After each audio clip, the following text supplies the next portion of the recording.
Here you can see that I can talk to the video. Again, I'm just like holding the cell phone really. I don't need a fancy stand for this.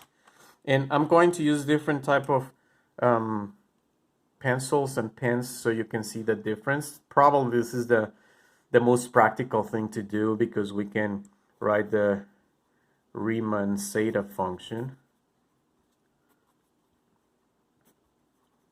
And this is how just a mechanical pencil will look like. And I can write down the definition over here and say that this is given by a sum where s, or real part of s, is bigger than 1, otherwise it doesn't converge.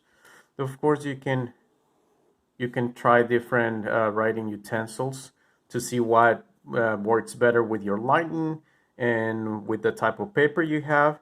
I think that the most important thing to consider are what are the resources you have. If you have what kind of pen or paper, if you have blank paper or lined paper, that is super important. So,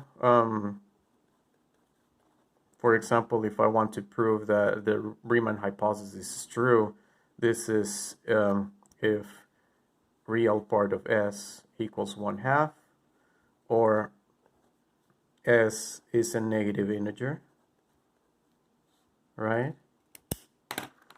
And of course, you can try to use some Sharpies, and Sharpies are a little bit better. And the proof is going to be left as an exercise. So there you go, we have the proof of the Riemann hypothesis over there.